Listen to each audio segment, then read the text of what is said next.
그리고 이제 우리가 제일 먼저 우리나라를 얘기할 때 이제 디지털 강국을 이야기를 합니다. 디지털 혁명이다. 뭐 이렇게 이야기를 하는데요.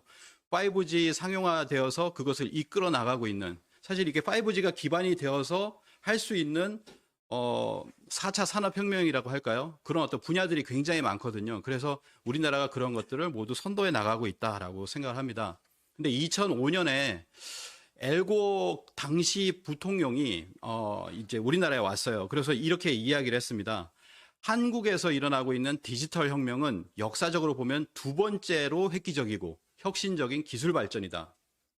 첫 번째가 있다라는 겁니다. 디지털 혁명 이전에 첫 번째가 뭐겠습니까?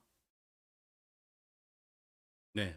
세계 최초의 이 금속 활자 인쇄술입니다. 금속 활자 인쇄술인데요. 우리가 서양에서 보면 이 금속 활자 인쇄술이라는 것이 뭐냐면 지식혁명의 방아쇠를 당겼기 때문에 1000년 이래의 가장 큰 발명품이다. 이렇게까지도 이제 이야기를 하고 있습니다. 이 구텐베르크의 금속 활자 인쇄술을 그렇게까지도 이렇게 이야기를 했는데, 그래서 금속 활자 인쇄술은 바로 이제 르네상스, 종교개혁, 산업혁명, 시민혁명의 그런 어떤 바탕이 되었다. 이렇게까지도 얘기를 합니다. 그 구텐베르크의 고향이 독일에 있는 마인츠라는 곳이거든요. 작은 도시인데 제가 마인츠를 갔었습니다. 그래서 마인츠를 간 김에 구텐베르크 박물관을 갔어요. 이제 구텐베르크 박물관을 갔는데 거기를 가보니까 구텐베르크 인쇄 박물관이지만 거기 한국이라고 하는 자리가 하나 있었습니다. 조그맣게 있었거든요. 이제 그 그림 보시면 사실 사진이 좀 못 찍은 거는 뭐냐면 사진을 못 찍게 돼 있어요. 근데 이제 조금 이렇게 해서 핸드폰으로 이렇게 찍었는데 뭐 이렇게 우리가 금속 활자 인쇄술을 만드는 과정이 있고요. 그 다음에 요 부분에 뭐라고 써 있습니다. 화면이 바뀌었네요. 예. 뭐라고 써 있습니다. 여기 뭐라고 써 있냐면 이렇게 써 있습니다. 직지 was printed in 1377년 in the 흥덕사에서 직지가 프린트 되었는데 이것이 뭐냐면 지금까지 알려진 가장 오래된 프린트물이다. 뭐 인쇄 책이다. 이렇게 써 있어요. 아주 조그맣게 이렇게 써 있거든요. 그래서 그걸 보고서 자, 여기 와가지고 뭐 써놓긴 써놨는데 이걸 알 수가 있을까라는 생각은 들었지만 어쨌든 한국이라고 하는 전시실이 있었다라는 거죠. 물론 옆에 일본도 있고 중국도 있었습니다. 그래서 아직까지는 직지조차도 알려져 있지 않다라고 하는 것이고요. 또 최근에는 뭐냐면 직지보다 138년 빠른 금속활자 본, 이게 확실하게 공인된 것은 아니지만 이 책이 있습니다. 박상국이라고 하는 이분이 지은 세계 최초의 금속활자본 남명 증도가라는 책을 보면요. 이것이 거의 세계 최초인 것이 저는 확실하다라는 생각이 일단은 들었습니다. 그래서 나중에 그 기사나 자료를 보시면 아시게 될 거라고 생각을 하고요. 그래서 이 최초의 금속활자본으로 해서 구텐베르크가 발행한 성서 42행 성서까지 215년이 차이가 납니다. 그러면 우리가 약 200년 이전에 이미 금속활자 인쇄술을 만들었고 그래서 그 기술이 나갔다라고 하는 것이죠. 그래서 MBC에서 이 엘고의 이야기를 듣고서 엘고가 얘기한 것은 뭐냐면 이제 첫 번째가 있는데 그 기술이 어디서 나갔냐면 고려에서 나갔다라고 하는 거예요. 그것을 이야기를 했습니다. 그래서 그때 당시에 언론에서 이것을 우리가 조사해 봐야 되는 거 아니냐라고 하면서 그게 이제 한 10년에 걸쳐서 조사가 됐겠죠. 그래서 대구 MBC에서 구텐베르크 고려를 훔치다라고 하는 다큐가 있습니다. 이거는 유튜브에서 검색을 하시면은 이 다큐가 나와요. 그래서 나중에 한번 꼭 보시면 좋을 것 같습니다. 고려를 훔쳤다. 이게 거의 동시에 그냥 뭐 영감이 열려가지고 갑자기 인쇄술을 만든 것이 아니라 뭐냐면은 고려를 이은 조선에서 뭔가 기술자가 갔던지 그래가지고 그거를 가지고서 뭔가 만들었다라고 하는 것을 밝혀냈다라는 거 하는 거죠. 그래서 구텐베르크 금속활자 인쇄술은 원래 고려의 기술이다라고 하는 것을 지금 이렇게 밝혀냈다라고 하는 것입니다. 그래서 다큐를 꼭 보시면은 고려의 기술만 가지고 있는 게 있어요. 뭐 이게 고려의 기술로 하면은 뭔가 모래 알갱이가 나오고 뭐 여러 가지 이야기들을 검증을 해놨습니다.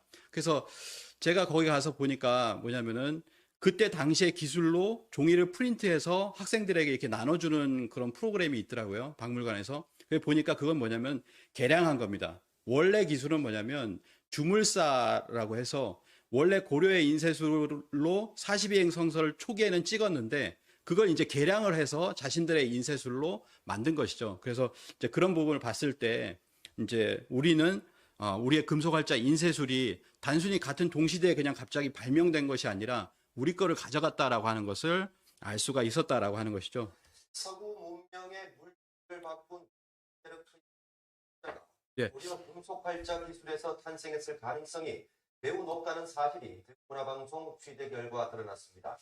사실로 밝혀진다면 네. 네. 이런 뉴스가 있으니까요. 나중에 한번 보시기 바랍니다. 예.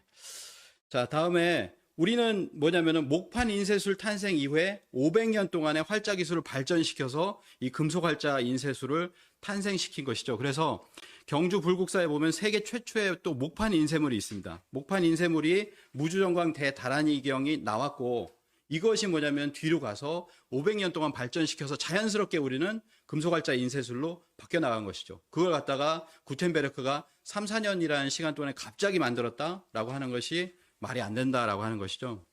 그래서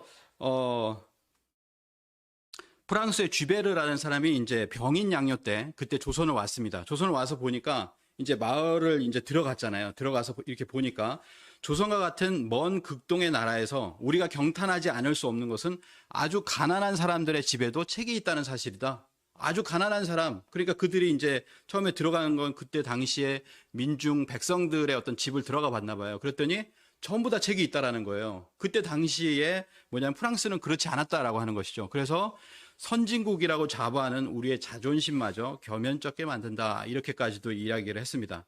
그게 뭐냐면 우리의 좀 전에 말씀드렸던 기록물들입니다. 조선왕조 실록이라고 하는 이런 기록들이 있는데, 이런 기록이 그러면 일본에는 중국에는 없느냐? 근데 일본과 중국에는 없다라는 거예요. 그것이 이제 뭐 이렇게 인쇄물로 남겨진 것이 아니라 뭐 필사를 하든가 이렇게 썼던 것은 있지만 이렇게 수백 년 동안의 그런 기록을 가진 것은 유일하다라고 하는 것입니다. 조선왕조 실록, 승정원 일기 같은 것이 있는데, 아까 말씀드렸던 유네스코의 세계 기록 유산이 등재된 것이 16가지가 있습니다. 훈민정음, 조선왕조 실록, 직지, 승정원 일기, 조선왕조 의궤, 뭐 해인사 대장경판, 동의보감, 일성록, 난중일기를 비롯해서 굉장히 많은 것들이 우리가 기록문화 유산도 보면 그 4위에 해당될 정도로 전 세계에 가치가 있는 그런 기록문화 유산이 있다라고 하는 겁니다. 자, 결론을 내리자면 한국에서 일어나고 있는 디지털 혁명은 역사적으로 보면 두 번째로 획기적이고 혁신적인 기술 발전이다. 금속활자 인쇄술로 그게 넘어가서 인류의 어떤 인류 문명을 갖다가 발전시키는 그런 역할을 했었고, 두 번째로 디지털 혁명이 전 세계를 갖다가 선도하고 있다라고 하는 것을 이야기를 하고 있습니다. 그래서 이런 얘기까지 나오는 거예요. 한국만 미래를 살고 있다. 이게 이제 한마디로 이렇게 디지털 강국이라고 하는 것을 정의하는 말이 아닐까라고 생각이 듭니다. 그래서 미래를 보려면 한국을 와라 라고 이렇게 이야기를 하고 있습니다. 또 이런 얘기를 하죠. 한국은 SF 영화를 현실에서 볼 수 있는 국가다.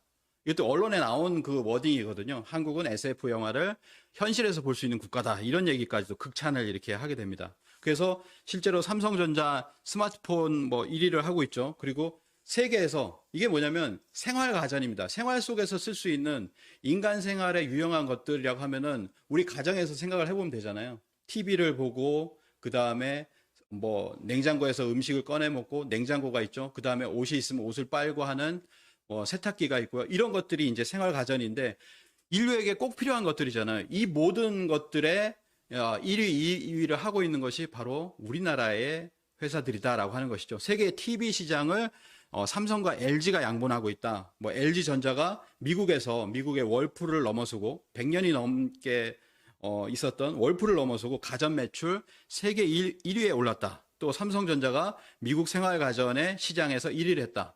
이 생활가전이라고 하는 것은 TV를 제외한 다른 어떤 생활에 쓰는 가전제품을 이야기합니다. 그래서 거기에서 삼성과 LG가 이렇게 계속해서 증가를 하고 있다라고 하는 것이고요. 그리고 그런 것들을 만들어내는 반도체, 메모리 반도체에서 1위다. 뭐 이런 것도 이야기할 수 있겠습니다.